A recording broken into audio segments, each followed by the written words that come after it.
Hey everybody, just wanted to hop on the mic real quick and talk about the two trades I took today on QQQ, NQ, and let's get right into it. So, first things first, let's look at the higher time frame analysis. As you can see, we've been in an uptrend, no reason to play puts whatsoever.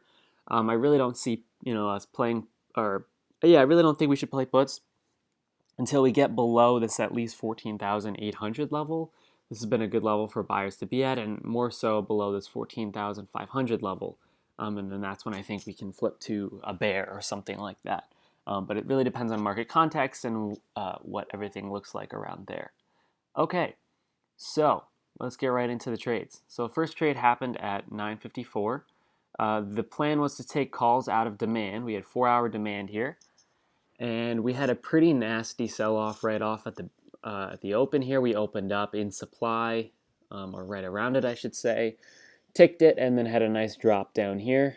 Puts would have worked, but again, I really strongly discourage playing puts in this market. As you can see, we got bought back up here, and the first entry happened right at this 5-minute candle. And one thing, it was a break-even trade, and one thing that I should have realized was this decreasing volume wasn't the best. We were kind of holding value. I did like these wicks here, though. These 3 lower wicks were really convincing with buying pressure. And I thought, we could have taken off here. My target was 15,000 just because it is a psychological number. If we break it down on a 1-minute chart, just to get an even closer entry, you can see exactly where I entered. So I entered literally right as we broke this downtrend line. We kind of double bottomed here, so that's another confirmation. We made this 1-minute drop base rally, and we kind of were increasing on volume, not as much as I wanted, but it was still enough for me to take the trade. So what I did was I entered right here at this 9:54 candle as we started moving up out of demand. It was working out for a little bit. One thing I was super impressed with was I actually held on this drop here. It was a quick little drop, quick little nothing drop, nothing to be afraid of because we saw that buyers bought it right back up.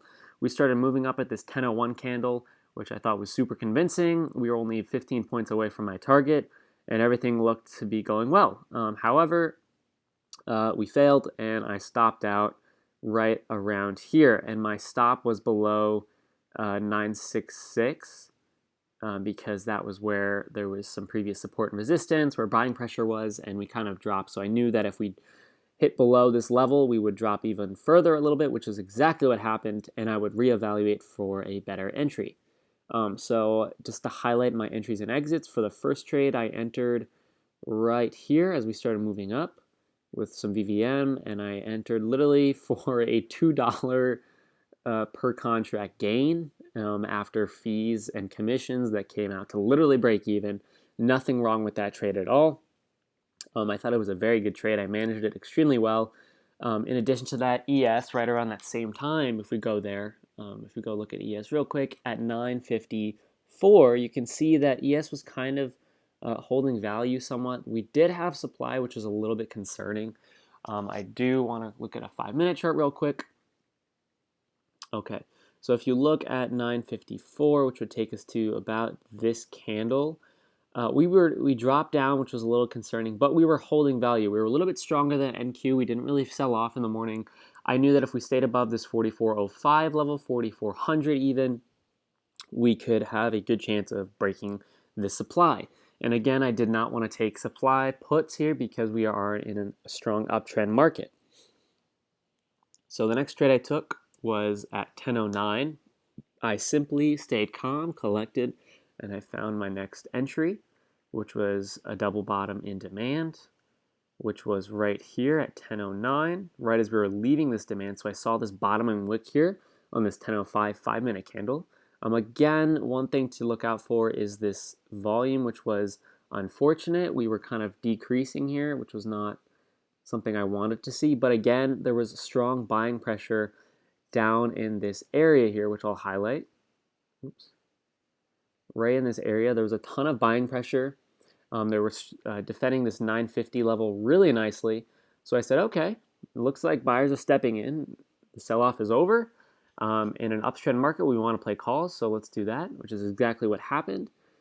At 10:09, which is right about here, I'll draw it with an arrow so it's a little bit clearer to see. I entered. And the reason why I entered there was because I saw we kind of did a head and shoulders pattern here. We have, head, shoulder, head, and shoulder here, and simply broke the pattern here with a breakout, as well as, you could also think of this as a triple bottom, double bottom, even, whatever you choose. But also we started to increase on volume again, as you can see down here, a tad, not the best volume again, but enough for, there were enough confirmations for me to say, all right, let's go do this. So we entered here, and immediately we started having some trouble around this 975 area. I was really concerned. As you can see, that was where we were basing a little bit in my previous trade. However, I knew that if we were to break this 975 level, we would really take off to my final target of 15,000 again. And 15,000 was probably a good target in my opinion, because it is a huge psychological number.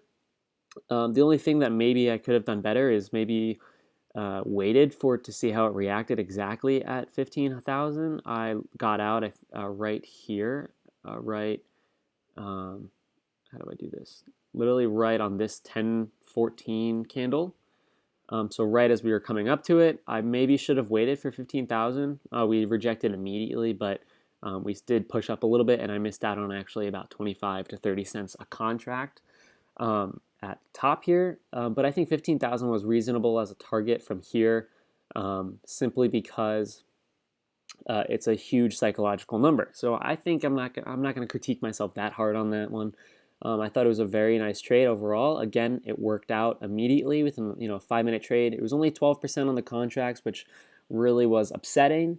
It's not a huge move, but again, I would have liked to see the contracts move a little bit more. I did take Friday's contracts, so that's probably why. And that's it. I hope you guys learned something, and thank you guys so much for watching.